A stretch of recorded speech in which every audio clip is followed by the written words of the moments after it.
Blue and red lights flashed across the charred wood of my chicken coop.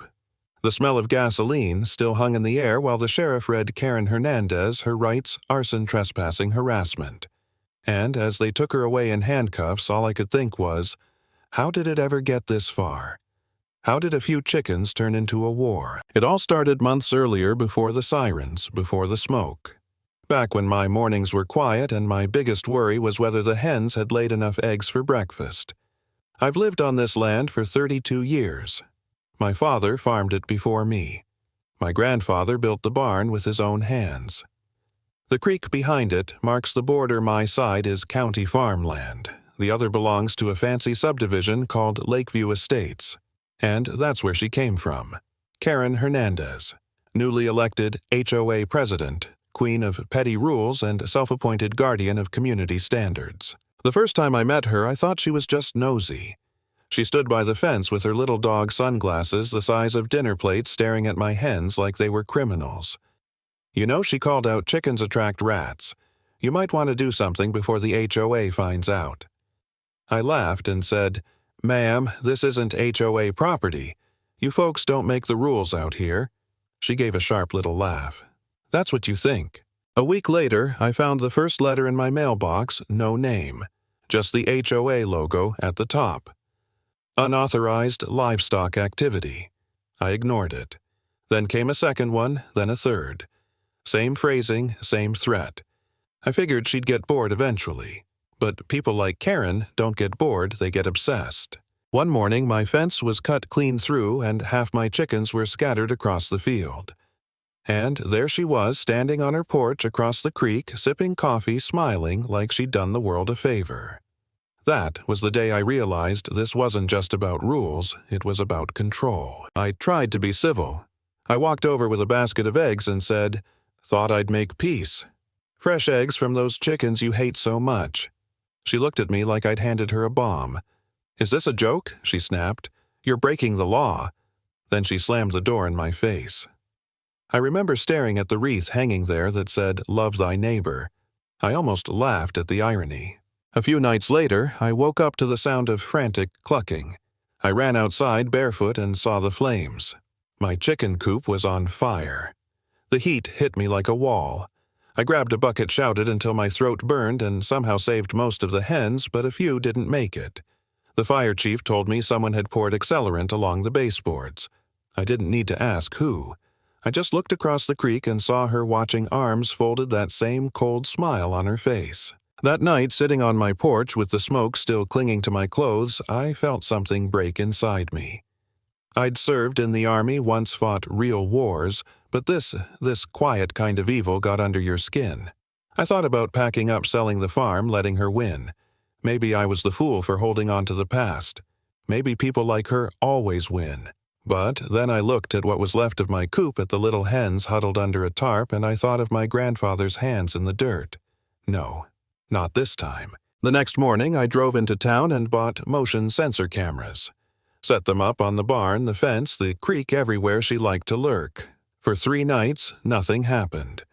On the 4th, around 2:47 a.m., the camera caught her. Long coat bucket in hand, flashlight sweeping across the ground. She poured liquid along the edge of the coop and struck a match, but the wind blew it out. She cursed, stomped, and left. I watched the footage again and again until my hands stopped shaking. That afternoon, I walked across the creek holding a flash drive. She was trimming her hedges when she saw me.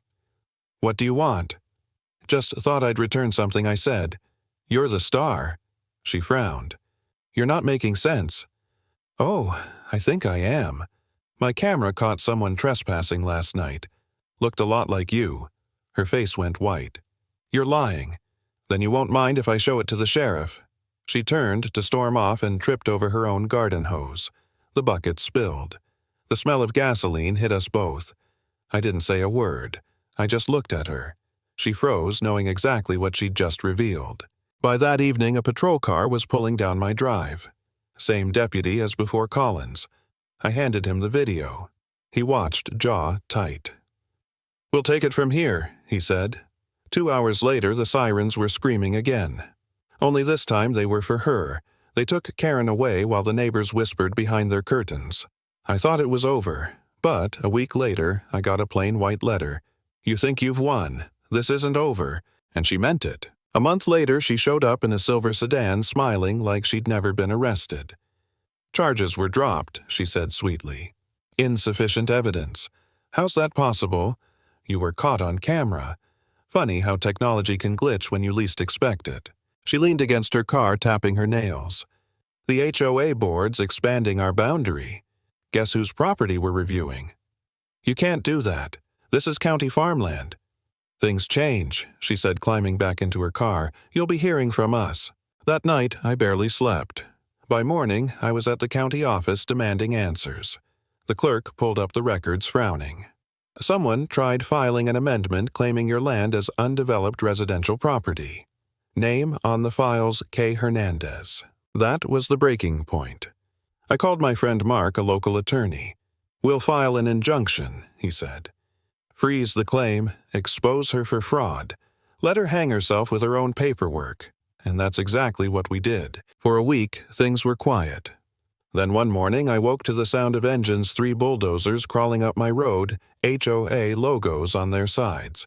And there she was again, clipboard in hand. "Good morning, John," she chirped. "We're starting maintenance on HOA land, a new park, maybe a dog run." I stood in front of the fence. "This isn't your land. According to our maps, it is. You move 1 inch past this line and you're trespassing." She smiled, then let the sheriff settle it. She waved her hand and the bulldozer roared forward, plowing straight through my fence. Wood, splintered dirt flew. I stepped in front of it, shouting, "Stop! You're on private property!" But the driver hesitated only when I pointed to the flashing blue lights coming down the road. "Deputy Collins." He got out looking furious. "Everybody shut those engines off." Karen rushed over with her papers. "We have authorization from the HOA board." Collins flipped through them. Then through mine, the deed, the survey, the court injunction. He sighed. "Karen, the county hasn't approved your expansion. You're trespassing. Shut it down, or I'll have these machines impounded." Her face twisted. "You'll regret this." "No, ma'am," he said calmly. "You will." The machines went silent. The crew packed up. Karen stood, trembling eyes burning holes through me. "This isn't over," she hissed. I didn't reply. I just turned and walked back to my porch. That night I heard trucks again, this time after midnight. Headlights crawling across the field. I grabbed my flashlight and my rifle. 6 figures moved near the barn, whispering. I heard her voice clear as day.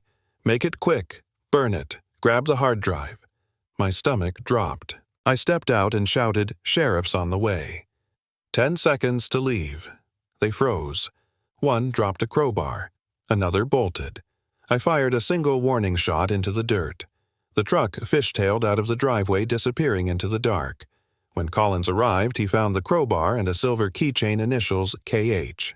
The next morning, his team searched her house with a warrant. I watched from my porch as deputies carried out boxes, papers, maps, and one sealed evidence bag with a flash drive. Collins walked over, face grim. "She was editing your camera footage, John, making it look like you were the aggressor. We also found maps of your land photos, fake HOA filings, everything." They brought her out in cuffs again, still yelling. "He framed me. I was protecting the community," but no one believed her anymore. The neighbors watched in silence as the patrol car drove away. For the first time in months, the valley was quiet. A few weeks later, Collins stopped by with an update. They found files on half the neighborhood, he said. Bank info, addresses, she was spying on everyone. The DA's charging her with fraud, arson, harassment, the works.